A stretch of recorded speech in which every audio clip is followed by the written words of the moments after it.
So we just received some reports a moment ago that James Clapper, the DNI, the Director of National Intelligence, who has served that role in President Obama's administration, announced in this open hearing, according to these reports, that he submitted his resignation last night. He said, "I have 64 days left in this office."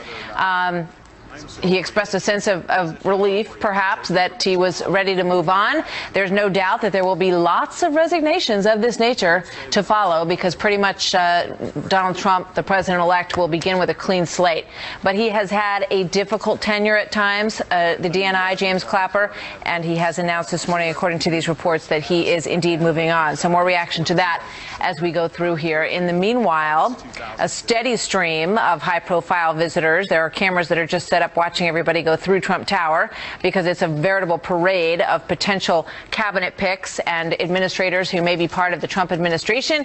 Lots of people vying for certain spots out there, and not a lot on exactly who will get them. A big day also on Capitol Hill for the vice president-elect, as Mike Pence has meetings there that are set up throughout the day with Senate and House leaders from both parties, as he begins to play what will be a very pivotal role for Mike Pence in terms of getting through legislation on tax reform, on Obamacare. All of that is really at the top of the list from what we've heard from the Trump administration so far, or the transition team. So we welcome you now to Hour 2 of America's Newsroom. I'm Martha McCallum. And I'm Bill Hemmer. Good morning. The Trump team is screening candidates with an eye toward finding the right people to carry out the vision of Donald Trump. Senior advisor Kellyanne Conway with us last hour right here, describing how the effort is going, both here in New York and at the official transition offices in Washington, D.C., when she said this. Obviously a ton of work to do, but we're doing it methodically and very calmly.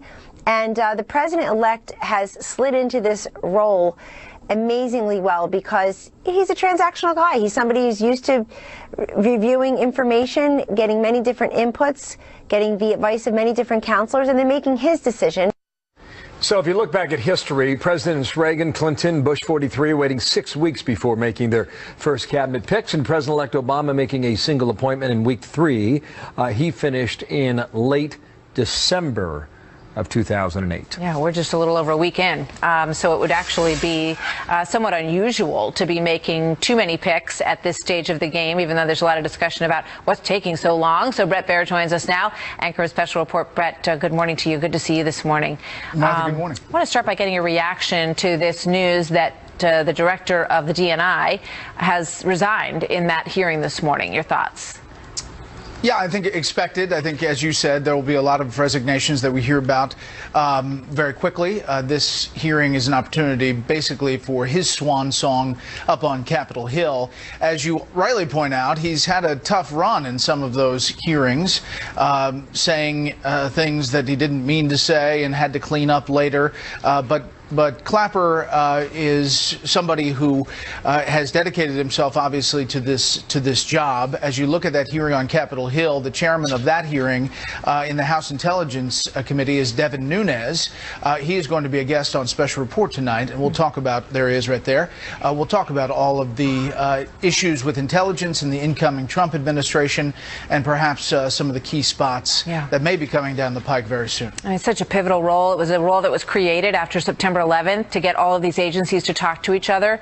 And we know that there are investigations into potential Islamic terrorist attacks in almost every state in this nation. So he has a very central role, and whoever takes on that job is going to have a full plate ahead of them as well.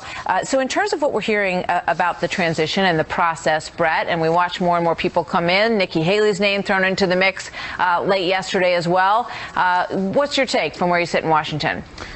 Well, listen, this is a dangerous time just because people are throwing out names and just seeing if they stick on the wall. I mean, that's where the process is as far as reporting on it. There's very little nailing down actual decisions until they're announced. So it's the fun parlor game in Washington, but it's a little bit frustrating to get to the person.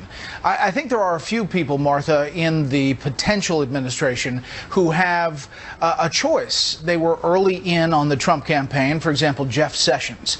He's named for a couple of possible positions because I think the deference is to his choice because he was in so early with Mr. Trump on his campaign. I do think that they're going through some vetting, and it is a two-way street. Remember, it is the offer of the job, but that person has to look at the paperwork, look at all that's entailed in this job, and say, okay, I'm in. Yeah. Some people get there quicker than others. And there's also some feedback from Capitol Hill about how difficult or how easy certain people's confirmation process might be, right? Well, exactly. And, you know, you get some of these guys on Wall Street, for example, some of their background is very complicated, and it's and there are potential minefields out there.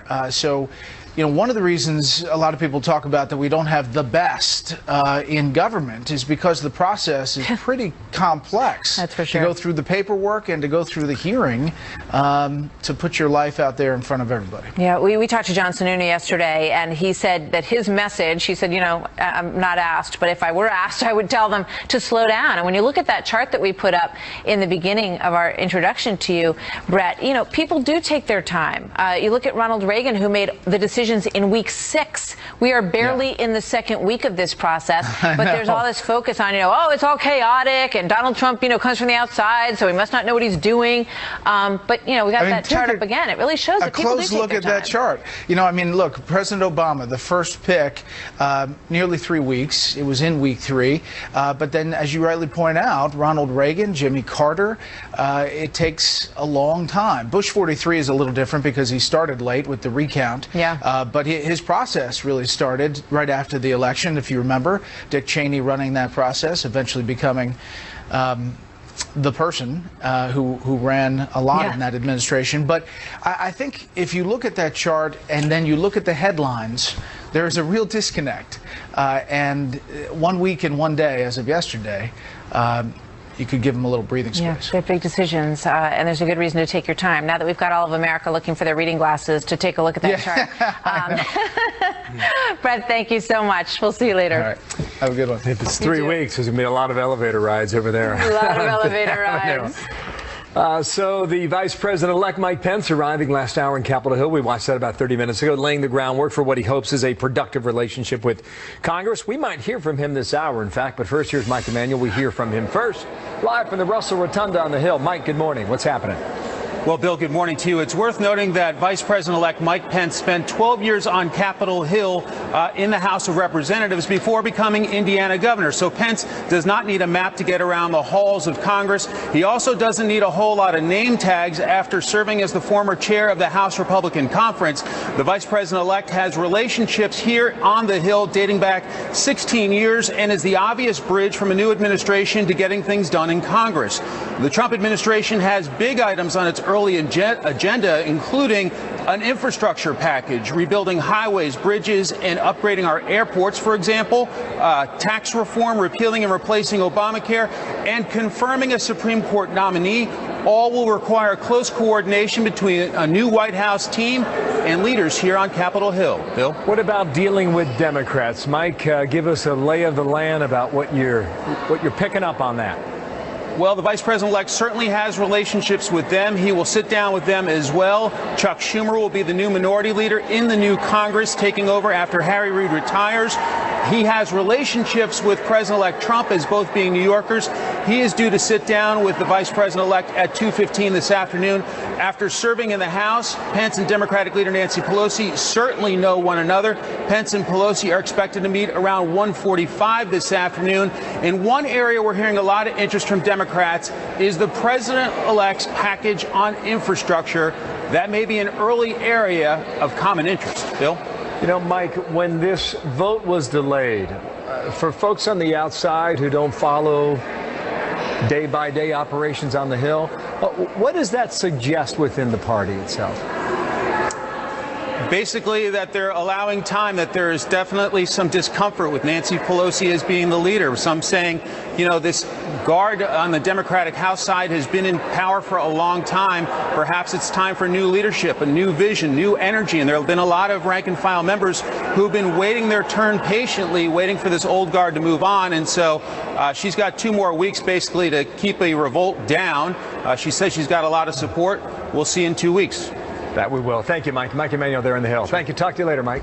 8 minutes past. So some breaking news that we're keeping a close eye on here. Director of National Intelligence Jim Clapper is being questioned in this hearing and told them that he turned in his resignation and that it felt, quote, pretty good, he said, as he gets ready to roll on in 64 days. And the consideration is underway for who will replace him as the head of the Director of National Intelligence. It is a very important job that coordinates all the agencies, and there are many that do intelligence for our country. So we're keeping an eye on that. And speaking of the transition, is it going smoothly? Or is it chaotic? That is the big question as we hear of the factions that may be at work trying to sort through the many, many names that want to serve in the Trump administration. It's a big job, and they will be taking some time to get it done. But we may get some names before the show is over, so we will let you know. We'll be right back.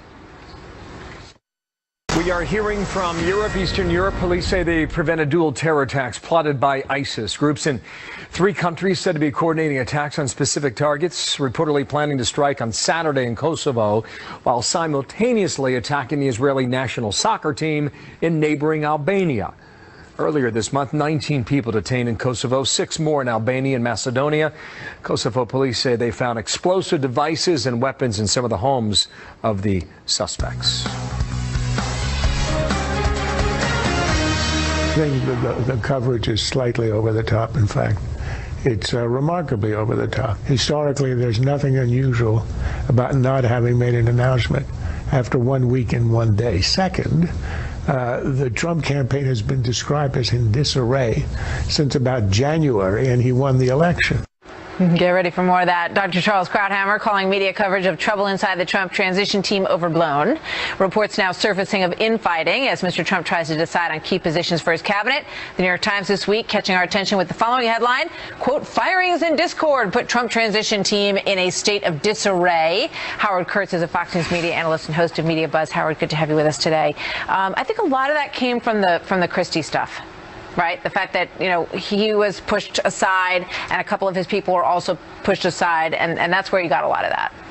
Krauthammer was being restrained slightly over the top. It is just remarkably overblown, Martha, because all transitions are messy. There's jockeying for power. There's people who are not getting the jobs that they want. This one may be a little messier than usual because Donald Trump, not having been a politician, doesn't have a whole government in exile waiting to take over. But I think you really see... Which is probably part of the reason that people wanted him to take over. Right. And in January, nobody's going to care how long it took to name the cabinet. So but true. I do think there is an underlying tone here of negativity in a lot of news organizations that seem to almost be saying, well, we told you so. This guy wasn't really ready for prime time. Yeah, I mean, it's a complicated process because you do have people who've been loyal and you want to reward them, but you have to find the right person for each position. And that's the overriding importance that they have to grapple with here. Yeah, there's also sort of the age-old tactic of floating certain names, seeing what the reaction is. So suddenly we're hearing, oh, it's going to be Rudy for Secretary of State. No, it's going to be John Bolton, somebody else. But that also gives the press targets to shoot at. And so, you know, we see a lot of stories about, well, this guy going to have something to write about, right? So, I mean, that's part of what's going on. The big story right now. Yeah. You know, I do want to talk to you about this issue of the presidential press pool, because we saw the moment the other night when Donald Trump decided to go out for dinner, like he, I'm sure, has always done with his family. They hopped in their cars and went around, but they had already put a lid on the press for the evening. So explain to those who might not have had that sink in, what's going on here? Well, first of all, Martha, there's a collective press freak out over the fact that Donald Trump took his wife to the 21 Club. And I think most people would say, well, he doesn't need nosy reporters trailing him. But there actually is an important principle here, and that is the reason there is what's called a protective pool for the future leader of the free world and for actual presidents once they're sworn in is a body wash, that something might happen, something unfortunate might happen. We saw that with Ronald Reagan in 1981. We saw that on 9/11 with George Bush. You want to have the press there not to intrude, but all new presidents have a trouble adjusting to this loss of privacy. Barack Obama, by the way, slipped his protective pool in Hawaii 8 years ago. There wasn't a big calamity about that. I mean, you can see why they want to do it. They want a moment of just feeling normal and feeling like a regular person, which I think everybody can relate to. But this is the side from the National Press Club. We call on you to commit, this is to President-elect Donald Trump, a protective press pool from now until the final day of your presidency. We respectfully ask you to instill a spirit of openness and transparency in your administration in many ways, but first and foremost via the press pool. A great America depends upon having sunlight on its leaders. We expect the traditions of the White House press coverage to be upheld, whether in Washington or elsewhere. I'm thinking it's going to be an interesting correspondence dinner already. What do you think, Howie? Well, given the contentious relationship, look, President-elect Trump should commit to a protected press pool. You believe he will? I believe he will. His staff is sending signals that we just have to kind of get it together. And so the notion that he's not going to and he's going to shut the press out, I mean, if he does all that, I'll be on the show to criticize him. But I think, we shouldn't go crazy over one dinner at the 21 Club. Yeah, I think they've sent signals that they intend to do just that. And you can understand the press corps pressing their opinion on it as well and wanting to make sure that happens. Worst job is being a pool reporter now and sitting around Trump Tower for hours and hours. There's somebody going into the elevator. You don't get anything out of them. Crazy, right? Oh, my gosh. All right, Howie, we'll be watching it all with you with great interest. Always great to have you here. Thanks, Thank you so much. From New York down to Washington, Mike Pence is there today. He's in meetings right now. We may hear from him this hour. Meeting with leaders on both parties, first Republicans, then Democrats. So trying to lay the groundwork for cooperation from day one between the White House and Congress. Those first 100 days are so critical. We'll see what Mike Pence has to say a bit later today. Also, firefighters all around the country heading to the southeast to fight these fires. 7 different states now affected, and residents there are hoping for a break. It's all in the Lord's hands now. The rain will come when it comes. The real rain. The real rain.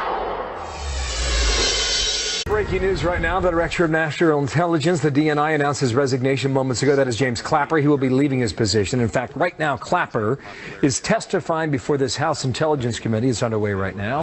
Leland Vitter's tracking all the movement down now from D.C. Leland, what are you picking up? Good morning.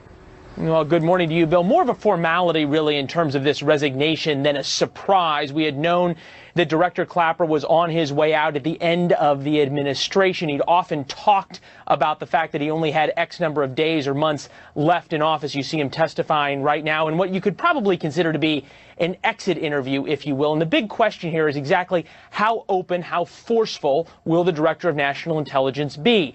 Few things here. Congressional Republicans say they won't let go of the Clinton email scandal despite the election results.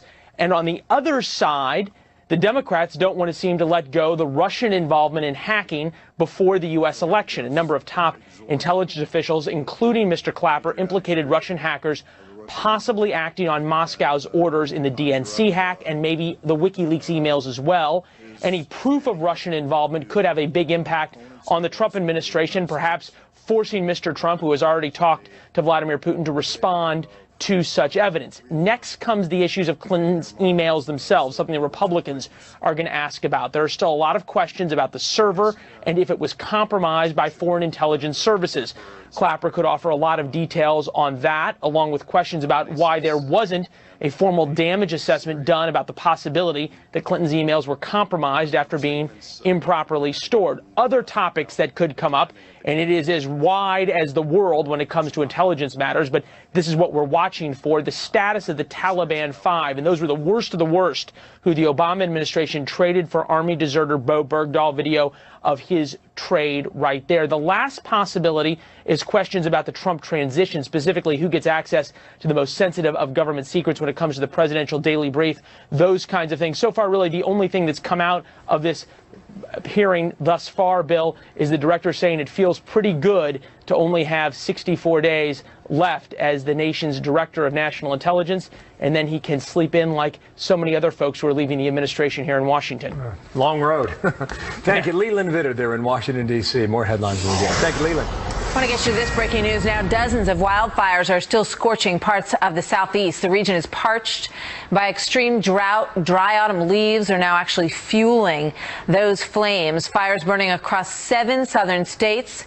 Thousands of firefighters from outside the region have flocked there to help the local firefighters there on the ground. Jonathan Seri is live in Clayton, Georgia, with this story for us. Good morning to you, Jonathan. Hi, Martha. Yeah, more than 5,000 firefighters and support personnel involved in this effort, many of them with extensive experience battling those massive blazes that you're used to seeing out west. But what's going on here is really an entirely different beast, and that's because of the fall leaves that normally draw tourists to the southern Appalachians this time of year, make it difficult for crews to contain the fires. Listen. We can put in a hand line and a line that's going to stop the fire, but instead of leaving that like we normally would, say in the west, because it's secured, we got to leave somebody there to patrol it because leaves are constantly coming down, and that fuel bed is now covering our line, and then there's a fuel source to get across to the other side.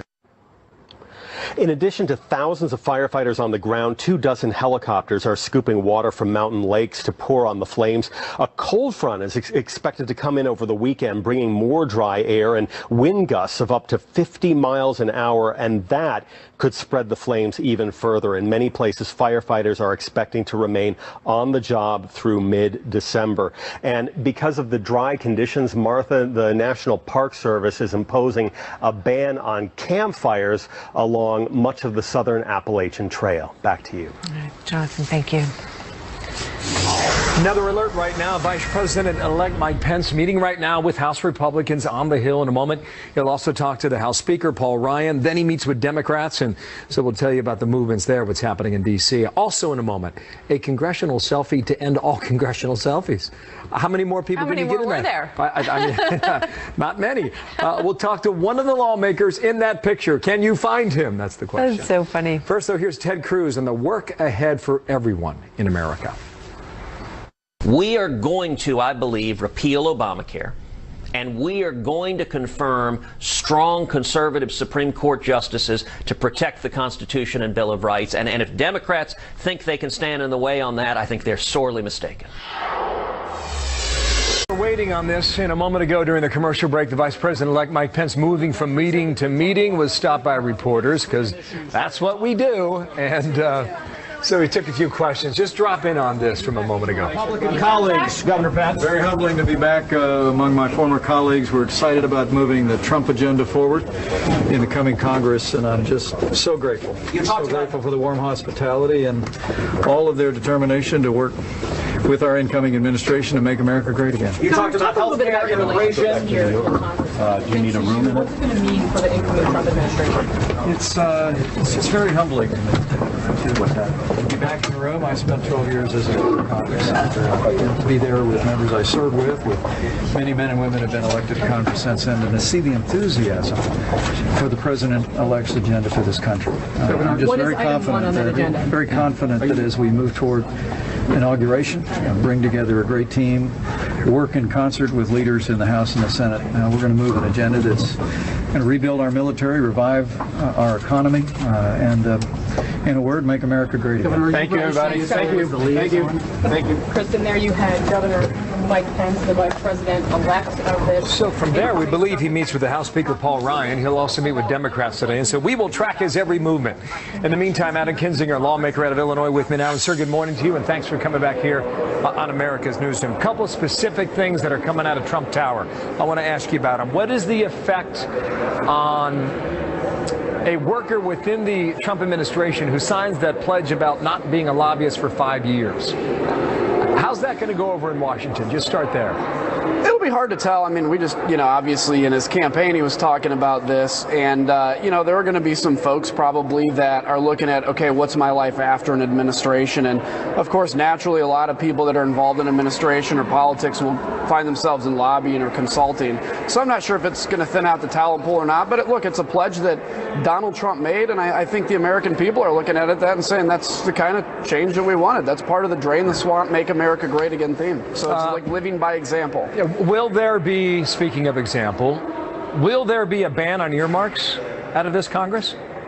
Well, yeah, I mean, there is now. We had a really good discussion yesterday as a conference. Part of the problem is, earmarks used to be extremely abused. They would go to private companies, private organizations, and it would spend way over the amount that was allocated by Congress.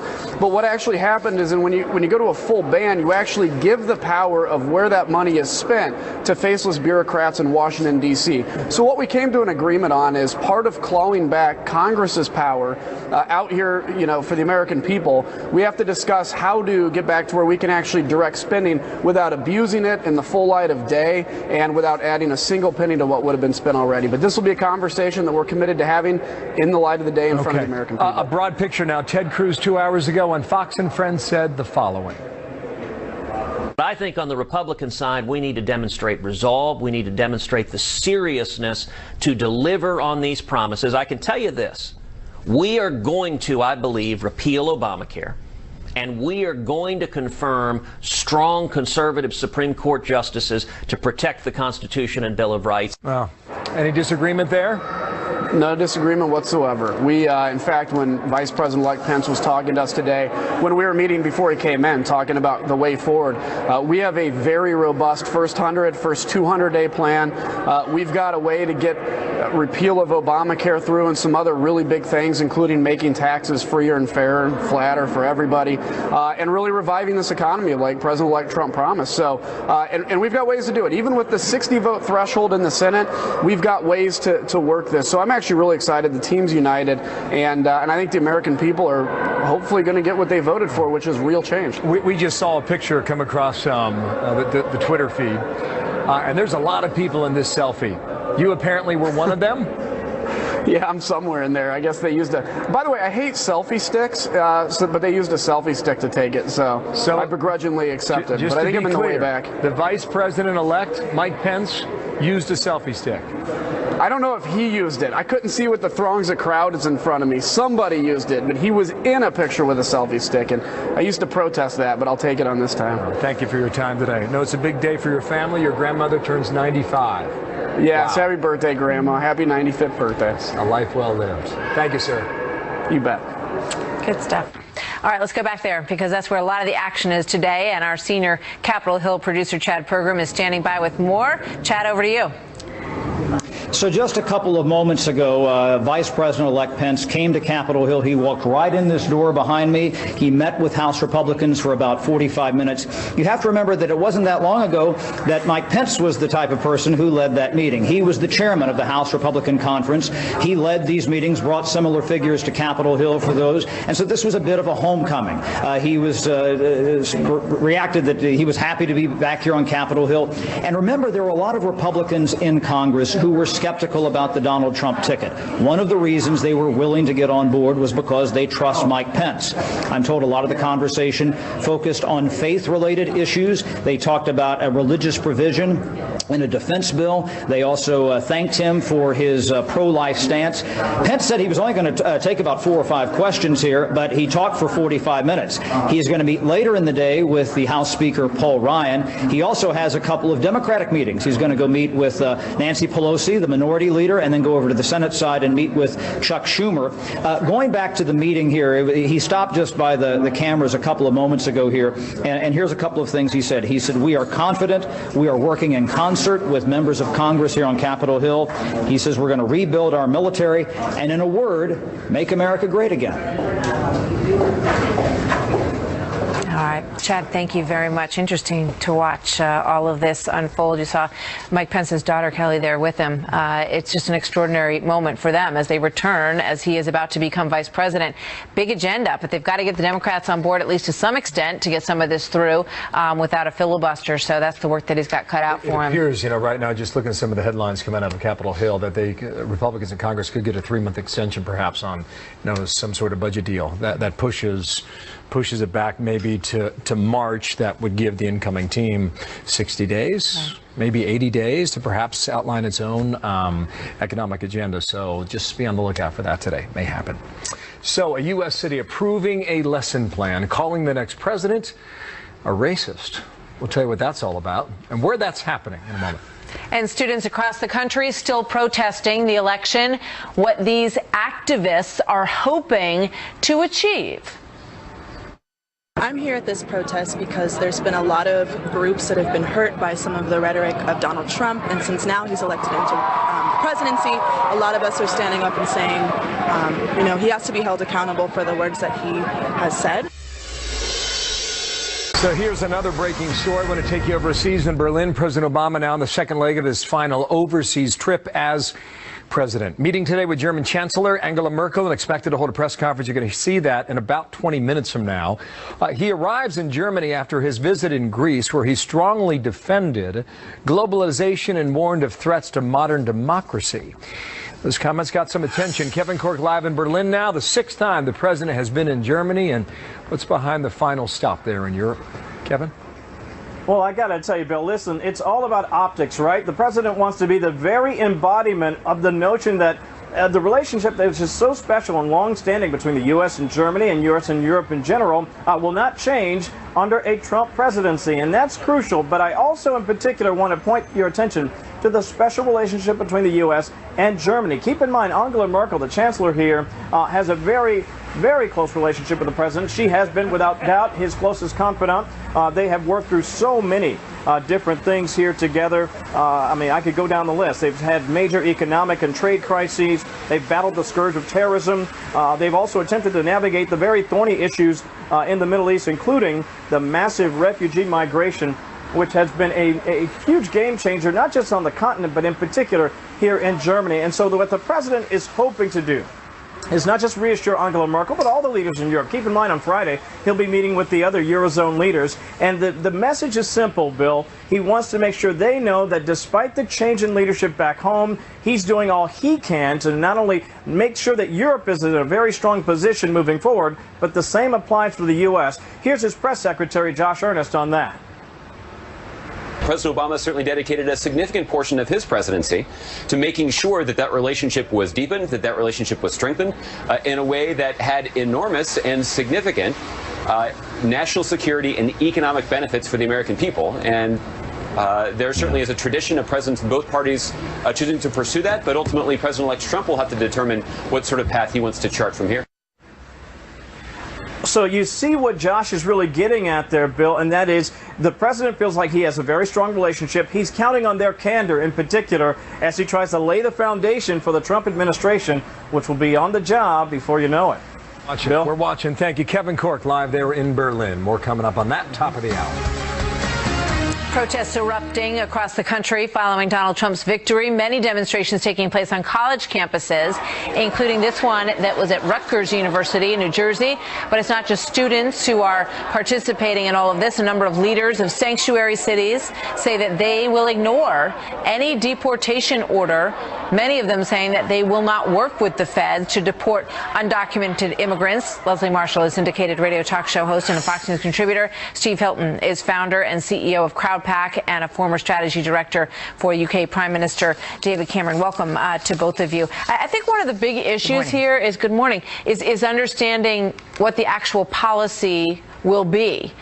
Because the administration so far that's coming into leadership here has said that what they're first going to do is lock down the border, and then comes finding people who are criminals, who have committed crimes in this country or have been kicked out and come back, as we saw in the Kate Steinle case, and make sure that they're gone before any sort of removal of other people would happen. Is that your understanding, Steve? I think that's exactly right. I think the focus of the policy is on exactly what was set out in the campaign and seems perfectly reasonable.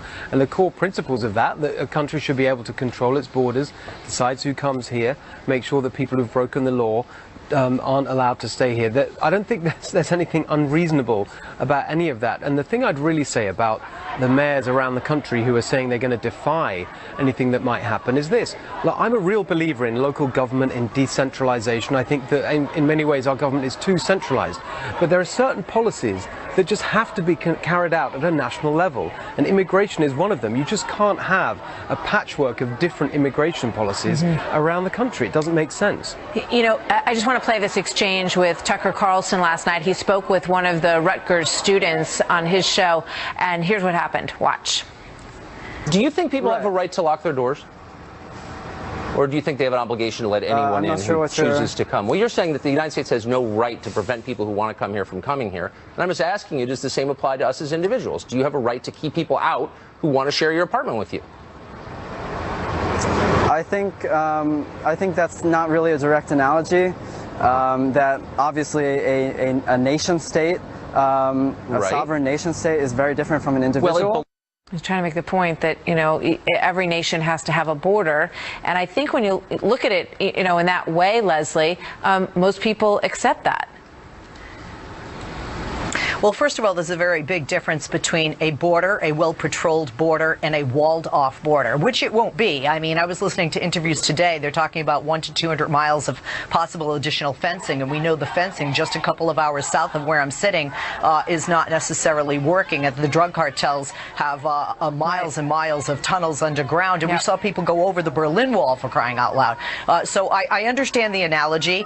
I love Tucker, and I do lock my doors, but I do understand not just the anger, but the fear among these students. I live in a city where we have, and I live in a state where we have the largest Latino population, the largest undocumented population, the largest Muslim population, and a lot of these kids are not just exercising their First Amendment right, but they're fearful of what the future holds based on some of the rhetoric and some of the policies they fear are coming in the next 4 years.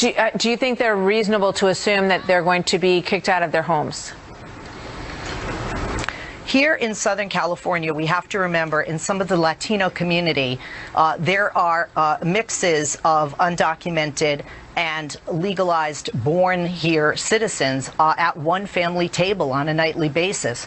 So there are some kids in school that fear that daddy will be deported even though mommy's a citizen and they were born here, that their grandparents will be deported, that their families will be torn apart. They're also concerned about the racism. We've seen a lot of hateful attacks, unfortunately, since the election. But I think a lot of people are waiting. But there needs to be focus on exactly, you know, what the laws are in the country that exist. And there's so many people who come here, immigrants, first-generation immigrants who come here legally, who, you know, sort of spend money they don't have to, you know, get through the process, who leave and come back, you know, according to the rules. And so why would it be that they have to be subject to a different set of rules than people who run across the border, Steve? I don't think they should. And I think that the other point we've got to bear in mind here is that because of what I consider to be the essential reasonableness of the actual policies, what you're seeing in the response, which I agree with Leslie, it is very sincerely felt. I don't think we should dismiss it as being insincere. But the trouble is, it's not a response to the actual policies. It's actually a response to the propaganda that was created during the campaign, where those on the left built up Trump to be such a cartoonish monster that people now believe these things, which don't really bear any relation to the policy proposals he was making in the campaign or is making now. Yeah, I mean, I think the actions will speak the loudest, and it is incumbent upon the new administration to follow through with the policy that they put down and see it through. But I think that everybody, you know, sort of needs to take a deep breath and see how that plays out. Thank you very much, both of you, for being here today. Good to see you. Guess what we've got? We now have a camera inside the lobby, the Trump Tower. So, folks, this is what you're going to see very soon for the next, what would you think? 2 weeks? It's a couple weeks. 4 weeks, right? The comings and goings. The comings and goings, and there's a big list of them today, including the Japanese Prime Minister. You think we should run over there and just run in front of the cameras, just demonstrate how it works for people? I don't think they'd let us in.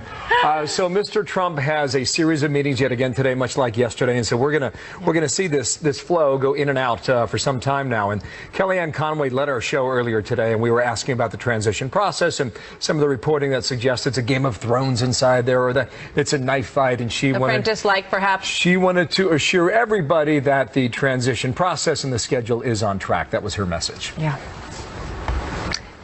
She was talking about the fact that, you know, you have to take your time, that other presidents have taken their time.